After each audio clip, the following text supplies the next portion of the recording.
मधुपुर गांव गंगा के किनारे बसा एक छोटा सा गांव था, जहां हरे भरे खेतों के बीच एक रहस्यमयी बरगद का पेड़ सदियों से खड़ा था। उसकी विशाल जड़ें किसी प्राचीन सर्प की तरह जमीन में गहराई तक फैली हुई थीं और उसकी मोटी घुमावदार शाखाएं आसमान को छू रही थीं, जैसे वे ब्रह्मांड के अनगिनत रहस्यों को अपने भीतर समेटे हुए हों। गांव वाले इसे रहस्य का पेड़ कहते थे और इसके नाम के पीछे सिर्फ कहानियां नहीं, बल्कि सदियों पुराने डर और अनसुलझे रहस्य छिपे थे। हर रात सूर्यास्त के बाद उस पेड़ के पास से अजीब और डरावनी आवाजें सुनाई देती थीं। कभी बच्चों की डरावनी खिलखिलाहट जो अचानक शांत हो जाती, कभी किसी बूढ़े की कराह जो हवा में घुल जाती, तो कभी पत्तों की सरसराहट के बीच किसी अदृश्य फुसफुसाहट का भ्रम, जैसे कोई प्राचीन आत्मा फुसफुसा रही हो। कुछ का मानना था कि पेड़ के नीचे प्राचीन काल का एक अतुलनीय खजाना छिपा है, जिसे सिर्फ भाग्यशाली और पवित्र हृदय वाले ही पा सकते हैं, जबकि कुछ का मानना था कि वहां बुरी आत्माएं और भटकती प्रेतात्माएं वास करती हैं, जो किसी भी राहगीर को अपने मायावी जाल में फंसाकर हमेशा के लिए कैद कर सकती हैं। इसी गहरे डर के कारण सूर्यास्त के बाद कोई भी उस पेड़ के पास जाने की हिम्मत नहीं करता था और दिन में भी लोग एक निश्चित दूरी बनाए रखते थे, जैसे पेड़ के चारों ओर एक अदृश्य अभेद्य घेरा हो। इसी गांव में रहता था रामू, एक गरीब किसान। उसकी छोटी सी झोपड़ी थी, जिसकी टूटी हुई छत बारिश में टपकती थी और जिसकी दीवारें मिट्टी और गोबर से बनी थीं। वो अपने सूखे खेतों में दिन रात एक कर मेहनत करता था। सुबह सूरज उगने से पहले उठकर और रात ढलने के बाद थककर सोता था। लेकिन प्रकृति के क्रूर मार और भाग्य की निरंतर परीक्षा ने उसे कभी चैन से नहीं जीने दिया। उसका एक दोस्त था, शेखर, जो हमेशा जल्दी अमीर बनने के सपने देखता था और अक्सर हवाई किले बनाता रहता था। उसकी बातों में अक्सर लालच की चमक और जल्दबाजी की धुन होती थी। वो हमेशा आसान रास्तों की तलाश में रहता था, भले ही उसके लिए दूसरों को नुकसान पहुंचाना पड़े। गांव में सूरज, एक लालची और क्रूर व्यापारी जिसका सूदखोरी का धंधा पूरे गांव में फैला था, भी रहता था। सूरज किसी भी कीमत पर लोगों की जमीनें हथियाने और उन्हें अपने अधीन रखने को तैयार रहता था। और फिर थी कलावती, एक बुजुर्ग रहस्यमयी महिला जो गांव के बाहर एक टूटे फूटे घर में रहती थी। उसके बारे में कहा जाता था कि उसे जड़ी बूटियों और प्राचीन विद्या का गहरा ज्ञान था और कुछ लोग उसे डायन भी कहते थे, जबकि कुछ उसे गांव की पुरानी कहानियों का जीवित संग्रह मानते थे। कलावती का घर गांव के बाहरी छोर पर था, जहां जंगली झाड़ियां और सन्नाटा पसरा रहता था। लोग उससे डरते भी थे, उसकी रहस्यमयी शक्तियों और उसकी अजीबोगरीब हरकतों के कारण, और ज़रूरत पड़ने पर उसके पास जाते भी थे अपनी समस्याओं का हल ढूंढने या भविष्य जानने के लिए। रामू की जिंदगी मुश्किलों से भरी थी। लगातार 2 साल से सूखे की चपेट में उसके खेत बंजर हो रहे थे। जमीन सूखकर दरारें पड़ने लगी थीं और वो सूरज का बड़ा कर्ज चुकाने में असमर्थ था। सूरज का कर्ज बढ़ता जा रहा था और उसकी आंखों में रामू की जमीन हथियाने की चमक साफ दिख रही थी, जैसे वो एक भूखा भेड़िया हो जो अपने शिकार का इंतजार कर रहा हो। एक सुबह जब रामू अपने खेत में निराश बैठा था, सूरज अपने कुछ लठैतों के साथ वहां आया। उसकी चाल में घमंड और आंखों में क्रूरता थी, जैसे वो अपने शिकार पर टूट पड़ने को तैयार हो। रामू, कब तक इस बंजर जमीन को सींचेगा? देख रहा हूं तेरी मेहनत भी अब पानी मांग रही है और तेरे हाथ की लकीरें भी सूख गई हैं। इसे मुझे बेच दे, मैं तुझे तेरी औकात से भी ज्यादा पैसे दूंगा, ताकि तू अपनी झोपड़ी तो बचा सके और अपने परिवार को 2 वक्त की रोटी खिला सके। वैसे भी तेरा खेत अब किसी काम का नहीं। सूरज, ये जमीन मेरे बाप दादा की निशानी है। मेरी रगों में उनका खून है और ये जमीन मेरी आत्मा है। ये सिर्फ मिट्टी नहीं, मेरा वजूद है। मैं इसे नहीं बेचूंगा, चाहे कितनी भी मुसीबत आए। मैं अपनी आखिरी सांस तक इसके लिए लड़ूंगा। ठीक है, लेकिन याद रख, गरीबी और भूख तुझे झुकाएगी। जब भूख नाचती है तो ज़मीर भी बिक जाता है और इंसान अपने सिद्धांतों को भी भूल जाता है। वह अपने लठैतों के साथ चला गया, लेकिन उसकी आंखों में एक अजीब सी खतरनाक चमक थी, जैसे उसने कोई बहुत बड़ी गुप्त योजना बना ली हो। रामू जानता था कि सूरज सिर्फ धमकी नहीं दे रहा था, बल्कि वह अपनी बात पर अटल था और कुछ बड़ा करने की फिराक में था।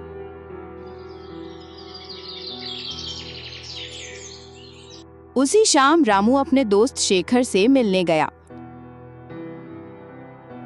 शेखर हमेशा जल्दी अमीर बनने की नई नई योजनाएं बनाता रहता था, चाहे वो गांव में चोरी छिपे जुए का अड्डा हो या जंगल से दुर्लभ जड़ी बूटियां निकालने की बात।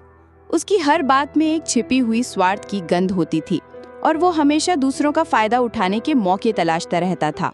रामू, सुना है ना, रहस्य के पेड़ के नीचे एक पुराना खजाना छिपा है।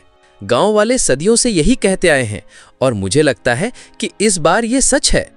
मुझे एक पुराना नक्शा मिला है जिस पर कुछ अजीब प्रतीक बने हैं। अगर हम उसे ढूंढ लें तो सारी गरीबी खत्म, हम राजाओं की तरह रहेंगे। तू अपने खेत को सोने से पाट सकेगा और मैं एक बड़ा महल बनाऊंगा जिसे देखकर दुनिया हैरान रह जाएगी। शेखर, ये सब गांव वालों की बनाई कहानियां हैं, सिर्फ डरने के लिए। कौन सा खजाना? और उस पेड़ के पास तो भूत प्रेत का डर है। तूने खुद कितनी कहानियां सुनी हैं? उस पेड़ के बारे में हर कहानी खून और शाप की बात करती है। डरने की क्या बात, अंधविश्वास है सब। डरपोक लोग ही कहानियां गढ़ती हैं। हम दोनों मिलकर जांच करेंगे, पूरी रात वहीं रुकेंगे। अगर खजाना मिला तो आधा आधा बांट लेंगे, दोस्ती में कोई कमी नहीं। शेखर की बातों में रामू को हमेशा से थोड़ी चालाकी दिखती थी, लेकिन इस बार उसकी उत्सुकता कुछ ज्यादा ही थी। उसकी आवाज में एक अजीब सी जल्दबाजी थी, जैसे वो कोई मौका हाथ से जाने नहीं देना चाहता था। रामू ने शेखर की बात को मजाक में डाल दिया, लेकिन उसके मन में एक सवाल कौंध गया। क्या वाकई उस पेड़ में कोई रहस्य था और शेखर की इतनी उत्सुकता के पीछे सिर्फ दोस्ती थी या कुछ और? क्या उसने सूरज की योजना के बारे में कुछ सुन लिया था या उसके पास वाकई कोई नक्शा था? शेखर के पास कौन सा नक्शा था?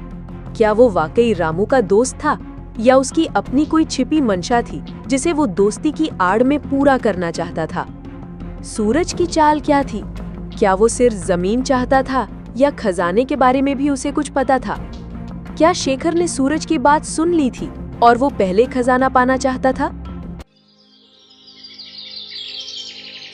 अगले दिन गांव में एक अजीब सी अफवाह फैली। कहा गया कि कलावती, वो बुजुर्ग रहस्यमयी महिला जिसने कई दशकों से गांव से दूरी बना रखी थी, ने रहस्य के पेड़ के बारे में कुछ देखा था। एक सपना, एक दर्शन या शायद कोई प्राचीन भविष्यवाणी जो सदियों से छिपी थी। रामू और शेखर दोनों ही उत्सुकता से भरे उसके घर गए। कलावती का घर गांव के एक कोने में था, जहां सन्नाटा पसरा रहता था और चारों ओर सूखी जड़ी बूटियों की तेज अजीब सी गंध फैली हुई थी। उसके घर की दीवारों पर अजीबोगरीब नक्शे खुदे थे, जिनमें पुराने प्रतीकों और तारों की चाल का जिक्र था, और कोने में ताड़ के पत्ते पर लिखी जीर्ण शीर्ण पोथियां और प्राचीन किताबें बिखरी पड़ी थीं। हर चीज रहस्यमयी और पुरानी लग रही थी, जैसे वो किसी और समय से जुड़ी हो। रामू, शेखर, मैंने सपने में देखा है। उस बरगद के नीचे एक प्राचीन खजाना है जो केवल सच्चे दिल वाला पा सकता है। लेकिन सावधान, उस पेड़ की रक्षा एक बहुत पुरानी, शक्तिशाली अदृश्य शक्ति करती है। वो शक्ति हर उस व्यक्ति पर कहर ढाती है जिसकी नीयत में खोट हो, जो लालच से भरा हो। उसके लिए पेड़ एक भयानक जाल बन जाता है जहां से कोई वापस नहीं लौटता। कलावती माँ, हमें वो खजाना चाहिए। बताओ क्या करना होगा? हम कुछ भी करेंगे। मैं अपनी जान भी दांव पर लगाने को तैयार हूँ। मुझे वो नक्शा मिला है, क्या वो सच है? कलावती ने एक पुरानी जीर्ण शीर्ण किताब निकाली, जिसके पन्ने पीले पड़ चुके थे और उन पर अजीब सी भाषा में कुछ लिखा था जिसे कोई नहीं पढ़ सकता था। इस किताब में लिखा है कि खजाने को पाने के लिए 3 चीजें चाहिए: साहस, विश्वास और बलिदान। लेकिन रास्ता धोखे और मायाजाल से भरा है। हर कदम पर परीक्षा होगी, हर मोड़ पर जाल बिछे होंगे जो तुम्हारी आत्मा को परखेंगे। उसने एक पन्ना दिखाया जिस पर एक जटिल प्रतीक बना हुआ था, जो शेखर के नक्शे पर बने प्रतीक जैसा ही था। ये प्रतीक हमें सही रास्ता दिखाएगा, लेकिन इसे समझना आसान नहीं। ये सिर्फ उन्हीं के लिए है जो इसे समझने के योग्य हैं। जो इस प्रतीक को समझेगा वही पहला कदम उठा पाएगा। उसने फिर वो पन्ना छिपा लिया। रामू को कलावती की बातों पर पूरी तरह यकीन नहीं हुआ। उसे लगा कि कलावती कोई खेल खेल रही है या उसे भ्रमित कर रही है। उसने पूछा, कलावती माँ, तुम्हें ये सब कैसे पता? क्या तुम हमें बेवकूफ बना रही हो या तुम हमें अपने किसी जाल में फंसाना चाहती हो? ये सिर्फ कहानियां हैं या कुछ और? रामू, सच्चाई को जानने के लिए साहस चाहिए और मुझ पर विश्वास करने के लिए भी। अगर तुम तैयार हो और तुम्हारी नीयत साफ है तो आज रात हम पेड़ के पास जाएंगे। वहां तुम्हें पहला संकेत मिलेगा, एक ऐसा संकेत जो तुम्हें बताएगा कि तुम सही रास्ते पर हो या नहीं, और तुम्हारे सामने पहली पहेली आएगी। कलावती ने फिर से उस पन्ने पर हाथ रखा जिस पर प्रतीक बना था, और एक पल के लिए उसकी आंखों में एक अजीब सी चमक आई, जैसे वो कोई गहरा रहस्य छिपा रही हो या वो खुद उस रहस्य का हिस्सा हो। रामू को लगा कि उसने कुछ और भी छिपाया है, कुछ ऐसा जो इस कहानी को पूरी तरह बदल सकता है। क्या कलावती शेखर के नक्शे के बारे में जानती थी? कलावती की बातों में कितनी सच्चाई थी? क्या वो वाकई खजाना ढूंढने में मदद करना चाहती थी या उसका कोई और मकसद था? क्या वो कोई रहस्य छिपा रही थी, और अगर हाँ तो क्यों? क्या वो इस खजाने के बारे में पहले से जानती थी या वो इस पेड़ से जुड़ी किसी प्राचीन परंपरा का हिस्सा थी? शेखर का नक्शा कितना सही था? रामू, शेखर और कलावती ने रात को पेड़ के पास जाने की योजना बनाई। सूरज को इसकी भनक लग गई क्योंकि उसके जासूस पूरे गांव में फैले हुए थे जो उसे हर छोटी बड़ी खबर देते थे। वह चुपके से उनके पीछे चल दिया। उसकी नीयत खजाने पर थी और वह किसी भी कीमत पर उसे हासिल करना चाहता था, भले ही उसे किसी की जान लेनी पड़े। रात के अंधेरे में बरगद का पेड़ पहले से कहीं ज्यादा डरावना लग रहा था। उसकी विशाल जड़ें सांपों की तरह जमीन पर फैली हुई थीं, जो अंधेरे में और भी भयानक दिख रही थीं, और उसकी मोटी शाखाएं आसमान को छू रही थीं, जैसे वे डरावने हाथ हों जो उन्हें अपनी ओर खींच रहे हों या उन्हें फाड़ने को तैयार हों। हवा में साई साई की एक अजीब सी आवाज़ थी, जैसे पेड़ खुद कोई रहस्य फुसफुसा रहा हो या किसी अदृश्य आत्मा की कराह हो, और पेड़ की शाखाएं मानो जीवित होकर हिल रही थीं, जैसे वे उन्हें अंदर आने से रोकना चाहती हों या उन्हें चेतावनी दे रही हों। रामू का दिल जोर जोर से धड़क रहा था। उसे अपनी माँ की सुनाई डरावनी कहानियाँ याद आ रही थीं, जिनमें पेड़ आत्माओं का घर था और उसकी जड़ें नरक का रास्ता। शेखर, ये जगह ठीक नहीं लग रही। मुझे कुछ अजीब सा महसूस हो रहा है। हमें वापस चलना चाहिए। ये सब मजाक नहीं है। यहाँ कुछ अदृश्य शक्ति है जो हमें अंदर नहीं जाने देगी। अरे अब पीछे नहीं हटना, खजाना हमारे सामने है। सोचा था कि तू बहादुर है रामू, क्या तू इन कहानियों से डर गया? ये सिर्फ हवा की आवाजें हैं। चुप रहो दोनों, हमें किताब के निर्देशों का पालन करना होगा। डरोगे तो खजाना कभी नहीं मिलेगा। ध्यान से देखो, पेड़ तुम्हें बुला रहा है। ये तुम्हें रास्ता दिखाएगा, लेकिन तुम्हें अपनी आत्मा को शुद्ध रखना होगा।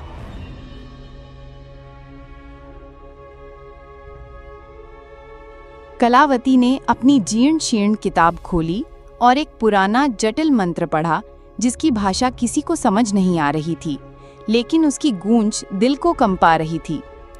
मंत्र खत्म होते ही अचानक पेड़ की जड़ों के पास जमीन हिलने लगी, जैसे नीचे कुछ हलचल हो रही हो, और मिट्टी ऊपर उठने लगी एक अजीब सी रोशनी के साथ। एक पुराना जंग लगा ताला दिखाई दिया जो जमीन में धंसा हुआ था और अजीब प्रतीकों से सजा था, जो अंधेरे में चमक रहे थे जैसे वे जीवित हों।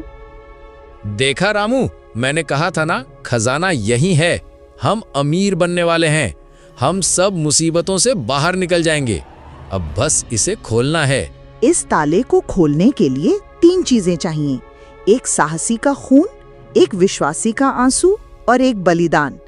ये तीनों चीजें एक साथ पवित्र भावना से अर्पित की जानी चाहिए। कोई भी लालच या स्वार्थ इसे भंग कर देगा और खजाने के संरक्षक तुम्हें कभी माफ नहीं करेंगे। रामू ने साहस दिखाते हुए अपना हाथ काटा और खून की कुछ बूंदें ताले पर डाली। ताला हल्का सा चमक उठा और उस पर बने प्रतीक तेजी से जलने लगे, जैसे वे आग पकड़ रहे हों। शेखर ने अपनी माँ की याद में आंसू बहाए और ताले पर डाले। आंसू गिरते ही ताले से एक धीमी रहस्यमयी गूंज सुनाई दी, जैसे पेड़ खुद बोल रहा हो या कोई अदृश्य शक्ति जगा हो। लेकिन बलिदान का मतलब क्या था? कलावती ने अभी तक कोई संकेत नहीं दिया था। बलिदान का मतलब है कि तुम में से कोई अपनी सबसे कीमती चीज यहाँ छोड़ देगा। ये त्याग की निशानी होगी जो खजाने के देवता को संतुष्ट करेगी और तुम्हें उसकी कृपा मिलेगी। यह सिर्फ एक वस्तु नहीं, तुम्हारी आत्मा का अंश होगा। रामू ने अपनी माँ की दी हुई एक पुरानी चांदी की अंगूठी निकाली जो उसके लिए सबसे कीमती थी, उसकी माँ की आखिरी याद, और उसने कभी उसे खुद से दूर नहीं किया था। उसने आंखें बंद करके उसे ताले के पास रख दिया। उसके चेहरे पर दर्द और दृढ़ता थी। शेखर ने अपनी जेब से एक पुराना चमचमाता सिक्का निकाला जो उसके दादाजी का था। वो उसे देने में हिचकिचा रहा था, उसके हाथ कांप रहे थे। उसके चेहरे पर लालच साफ दिख रहा था, लेकिन खजाने की भूख ने उसे मजबूर किया। उसने भी उसे रख दिया, लेकिन कलावती ने कुछ नहीं दिया। कलावती माँ, तुमने बलिदान में कुछ क्यों नहीं दिया? तुमने हमें धोखा दिया है। ये कैसा बलिदान है? मेरा बलिदान मेरा समय है जो मैं तुम्हें दे रही हूँ, और मेरा ज्ञान जो मैं तुम्हें इस यात्रा में दे रही हूँ। तुम दोनों ने जो दिया वो तुम्हारे लिए कीमती था, मेरे लिए नहीं। मेरा बलिदान अलग है और तुम इसे अभी नहीं समझोगे। मेरा जीवन ही मेरा बलिदान है। रामू को शक हुआ, लेकिन तभी ताला एक तेज गड़गड़ाहट जैसी आवाज के साथ खुल गया, जैसे सदियों का रहस्य खुल रहा हो, और जमीन भी कांपने लगी। जमीन में एक गहरा अंधेरा गड्ढा दिखाई दिया, जिसमें एक चमकता हुआ पुराना संदूक रखा था। उसकी चमक इतनी तेज थी कि आंखें चौंधिया गईं, और उसमें से एक अजीब सी मीठी सुगंध आ रही थी जो मन को भ्रमित कर सकती थी। कलावती ने बलिदान नहीं दिया, लेकिन ताला खुल गया। क्या उसने मंत्र में कुछ छिपाया था, या उसके ज्ञान का दावा सिर्फ एक बहाना था? क्या वो इन दोनों को सिर्फ मोहरा बना रही थी, या वो इस खजाने से जुड़ी किसी और गुप्त योजना का हिस्सा थी? क्या उसके जीवन का बलिदान ही वो थी, या कोई और गहरा राज था? संदूक में क्या था? क्या ये वाकई खजाना था या कोई और रहस्य, कोई जाल? क्या सूरज आ रहा था? क्या पेड़ ने कलावती को ये शक्ति दी थी कि वो बलिदान के बिना भी ताला खोल सके? तभी सूरज अचानक झाड़ियों से निकला। उसकी आंखों में लालच और जीत की चमक थी, जैसे उसने अपनी चाल में जीत हासिल कर ली हो। उसके पीछे उसके लठैत भी थे, जो हथियारों से लैस थे। ये खजाना मेरा है।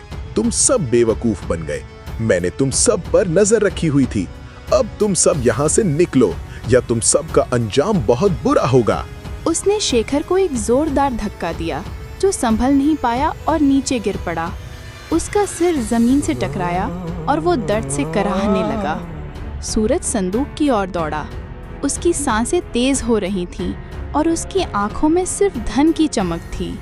वो कुछ भी देखने को तैयार नहीं था, लेकिन जैसे ही उसने संदूक को छुआ, एक तेज नीली रोशनी निकली, जैसे बिजली कड़क रही हो, और सूरज एक भयानक चीख के साथ बेहोश होकर गिर पड़ा। उसका शरीर तेजी से कांपने लगा। उसके लठैत भी डर कर भाग गए। अपनी जान बचाने के लिए उन्होंने अपने हथियार भी वहीं छोड़ दिए।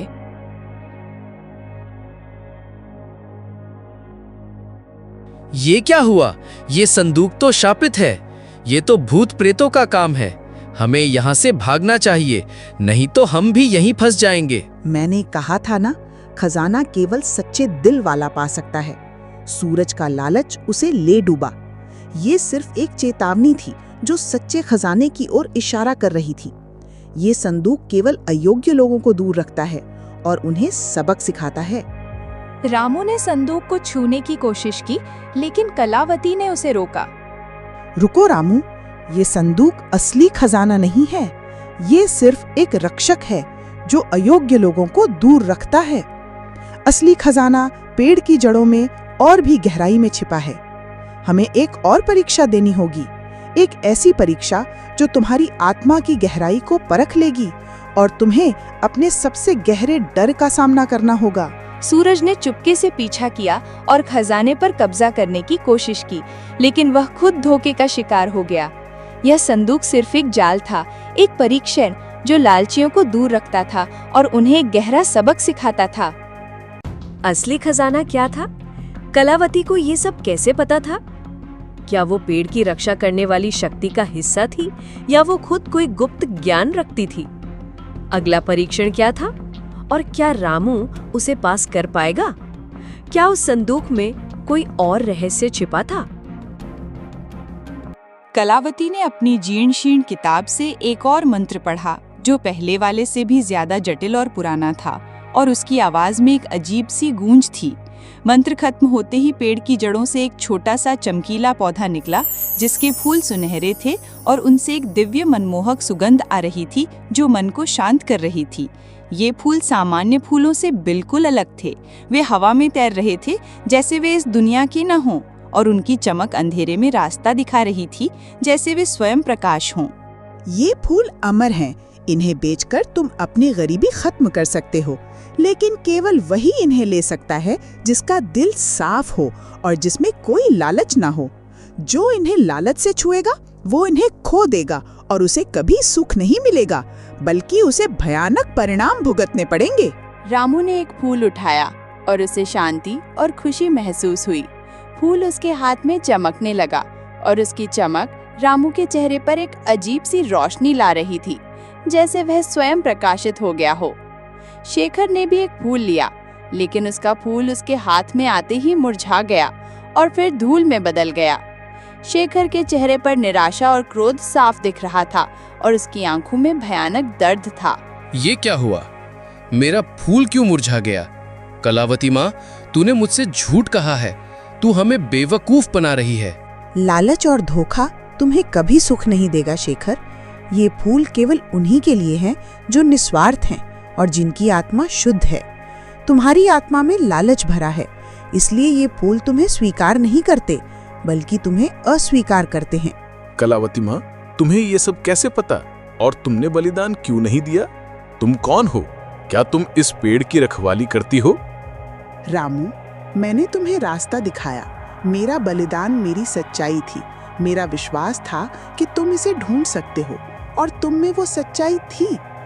मैं इस पेड़ की संरक्षक नहीं हूँ, लेकिन मैं उन प्राचीन ज्ञान की रखवाली करती हूँ जो इस खजाने तक पहुँचाते हैं। मेरे पूर्वज इस पेड़ और इसके रहस्य के बारे में जानते थे, और उन्होंने ये ज्ञान पीढ़ी दर पीढ़ी सौंपा है। मैं इस ज्ञान की अंतिम कड़ी हूँ। उसकी आंखों में एक चमक थी, जैसे वो कुछ और भी छिपा रही हो, कोई गहरा रहस्य जो रामू अभी नहीं समझ सकता था, लेकिन जिसे जानने का समय आ गया था। कलावती ने असली खजाने का रहस्य पहले ही जान लिया था, लेकिन उसने रामू और शेखर को सिर्फ आधा सच बताया। क्या वो अपनी पहचान छिपा रही थी? क्या वो इस ज्ञान का उपयोग किसी और उद्देश्य के लिए कर रही थी? या वो इस खजाने से जुड़ी किसी और बड़ी शक्ति का हिस्सा थी? क्या वो कोई प्राचीन रहस्यमयी समाज से संबंध रखती थी जिसकी जिम्मेदारी इस खजाने की रक्षा करना थी? शेखर को गुस्सा आ गया।